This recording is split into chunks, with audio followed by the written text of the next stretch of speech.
Messieurs, dames, bonjour. En c'est Swana. Mais oui, nous connaissons nous.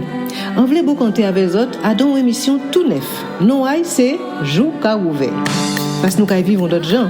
Et c'est nous-mêmes, petit à pays là. Jou Ka Ouvert, c'est chaque lundi, nouvelle Tap Zip. Chaque mercredi, parole en nous. Et chaque vendredi, causer en nous avec un invité. Écoutez les anglais, les OP.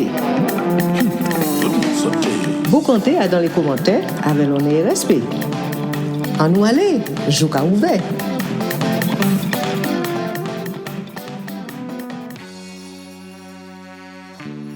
Parole en nous.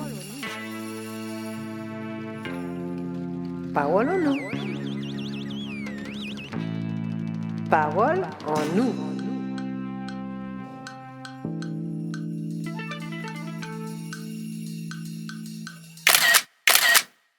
Bonjour jeune homme. Bonjour madame.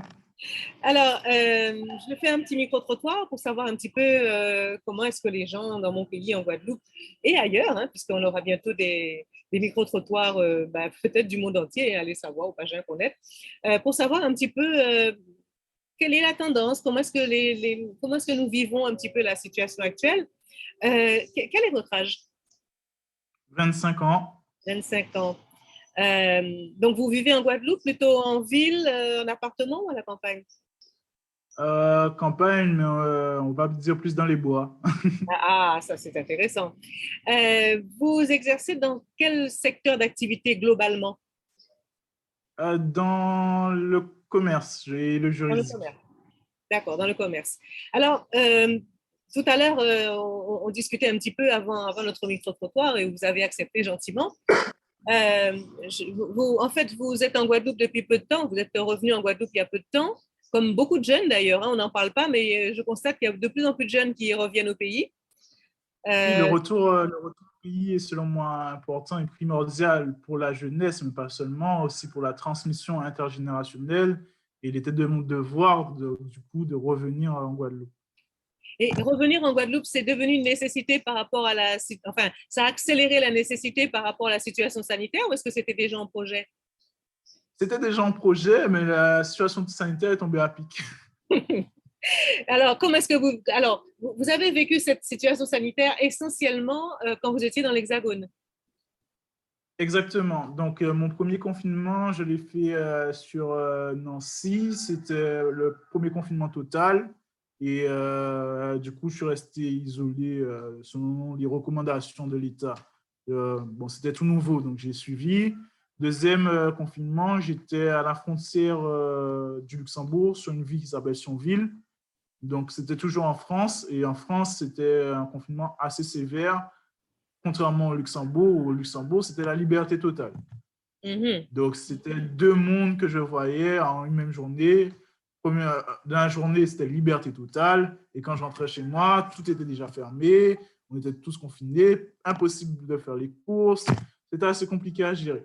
Mm-hmm. Et je suis revenu ensuite en Guadeloupe, où j'ai vu qu'il y avait des spécificités en termes de confinement, tu sais, que je n'avais jamais vu. Genre des couvre-feux, tu vas à une certaine heure, tu dois rentrer chez toi, tu n'as pas le droit d'aller à la plage, une privation de liberté totale, enfin presque totale et fondamentale, selon moi.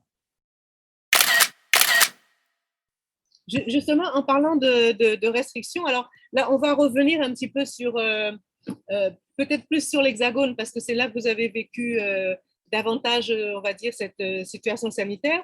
Qu'est-ce qui vous a gêné le plus dans les restrictions? Qu'est-ce qui m'a gêné le plus? C'est la situation par rapport aux travailleurs. C'est-à-dire que, par exemple, moi, je terminais le travail assez tard et les restrictions, le respect légal des restrictions faisait que les magasins, notamment essentiels, fermaient leurs portes assez tôt. Donc, assez tôt, je veux dire 18h, 19h, c'était déjà fermé.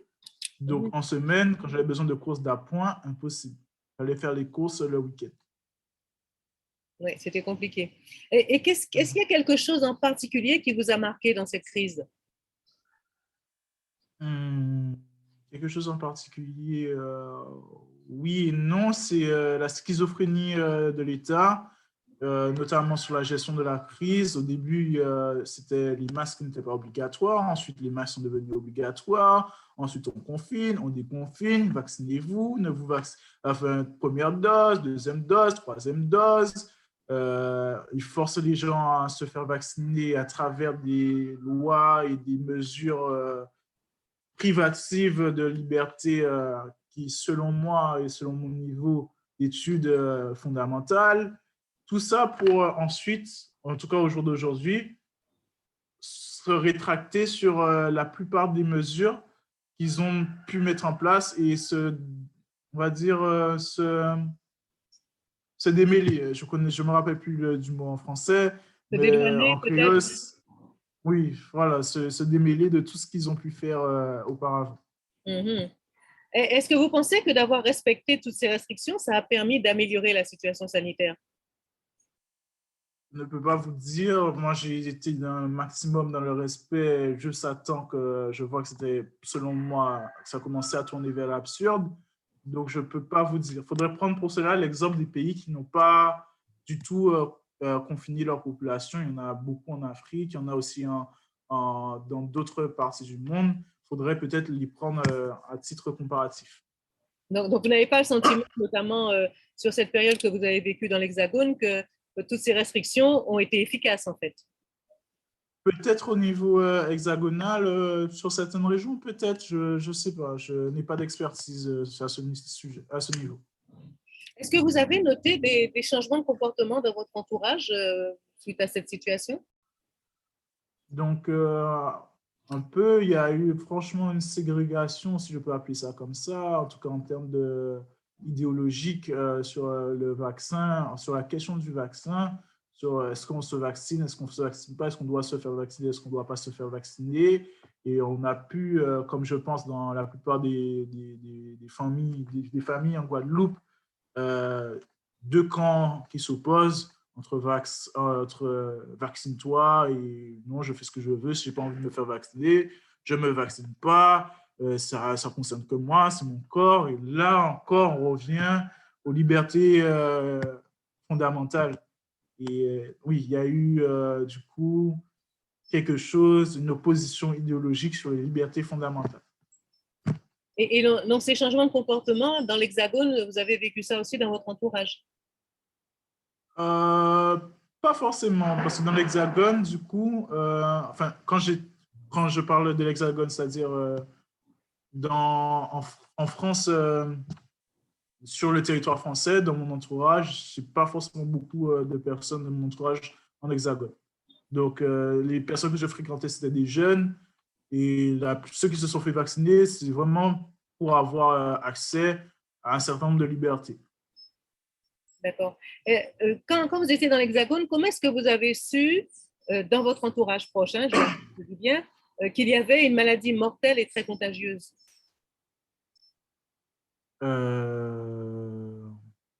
J'ai eu une personne de mon entourage qui l'a contracté. Elle s'en est sortie. Donc, c'est là où j'ai pris, on va dire, entre guillemets, conscience du potentiel caractère mortel de la chose. Mais après, j'ai envie de vous dire, enfin, moi, quand j'ai fait toute ma jeunesse en Guadeloupe jusqu'à mes 18 ans, mes 20 ans, à peu près, j'ai connu le Zika, j'ai connu le chikungunya. Moi, j'ai connu des maladies qui apparaissent, de manière spontanée, qui ont été aussi mortelles. Et j'ai vu des gens souffrir, par exemple, du Zika, des vieilles personnes mourir du Zika. Moi, je suis un habitué des pandémies et des épidémies. Donc, ouais.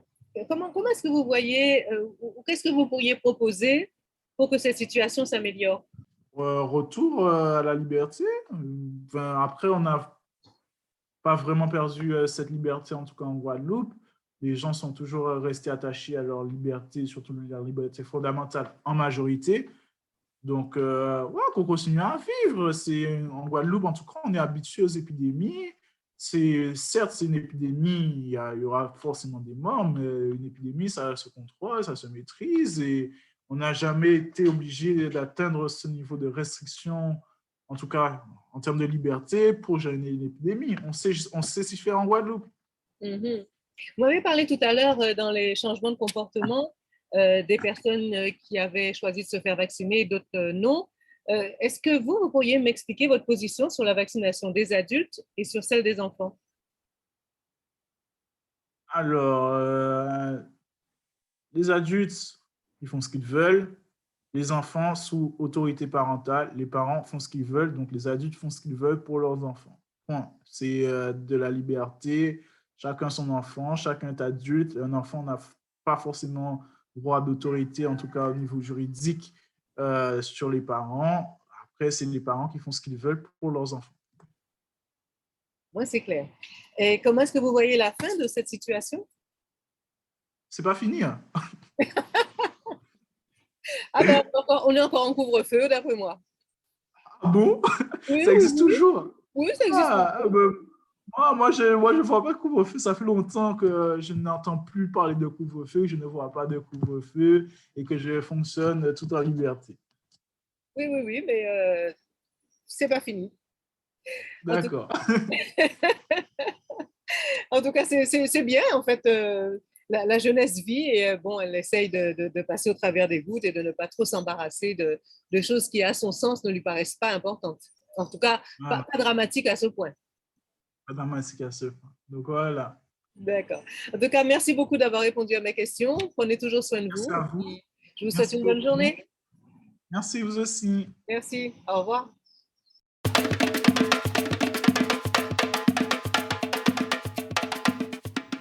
Vous voulez vous compter dans ces paroles-là? Ça simple. Laissez un message dans les commentaires. Voyez un message privé pour moi. Ou mais voyez un mail joukaouvert@gmail.com. En certain nous que trouvons gens pour nous arriver à enregistrer nous. Nous prenons? Alors à pita.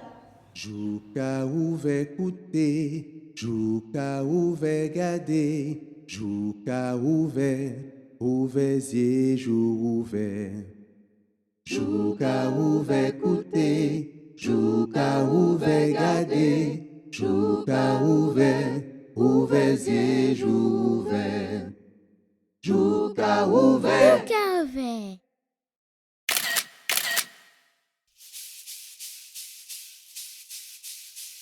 L'espoir l'arrivée, semblait jeunesse Guadeloupe en tamboula. L'espoir l'arrivée, semblait jeunesse Guadeloupe en tamboula. l'espoir l'arrivée, Les répondent lever la voix comme ça. l'espoir l'arrivée, Les tambouillés plongés à Sikala. l'espoir l'arrivée, Oh, nous rivés. l'espoir l'arrivée, Aïe, oui rivés. l'espoir l'arrivée, Oh là, j'avoue Guadeloupéen qu'assemblé. l'espoir l'arrivée, Oh là, j'avoue Guadeloupéen ensemble. l'espoir l'arrivée, Descendant la ronde, la poupée voit ça. l'espoir l'arrivée, Descendant les roses, la poupée voit ça. l'espoir l'arrivée, Oh, j'ai mes ensemble. l'espoir l'arrivée, A dit vous, tête collée. Oh, l'espoir l'arrivée, oh répondez nous qu'à les rouler. l'espoir l'arrivée, Semble jeune tambouillé en la ronde là. l'espoir l'arrivée, Ensemble, nous qui arrivés. l'espoir l'arrivée, Ah, Guadeloupe, nous qui arrivés. l'espoir l'arrivée, Ah, a dit vous, tête collée. l'espoir l'arrivée, Ensemble, mes frères, nous qui arrivés. l'espoir l'arrivée, Oh, criez yo, criez yo. l'espoir l'arrivée, A dit criez les tambouillés, nous qui rouler. l'espoir l'arrivée, A dit criez les répondez, nous qui l'espoir l'arrivée, Ah, les bons choix, nous qui rouler. l'espoir l'arrivée, Oh, criez ma cœur, moi mon Dieu. l'espoir l'arrivée, A dit ma cœur, mi passage là. l'espoir l'arrivée. Jouez!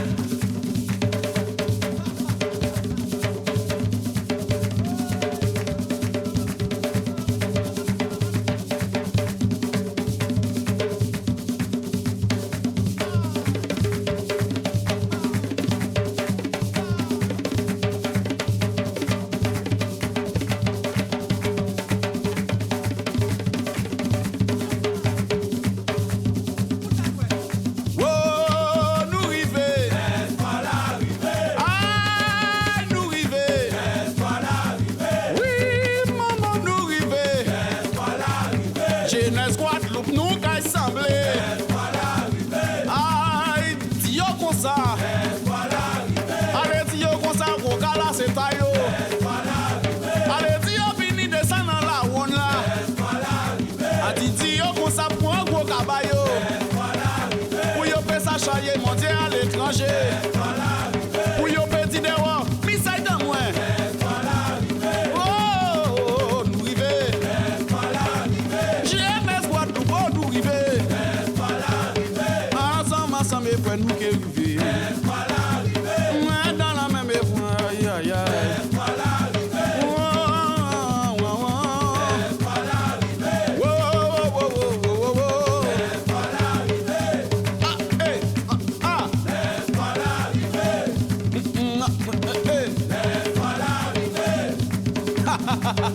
Les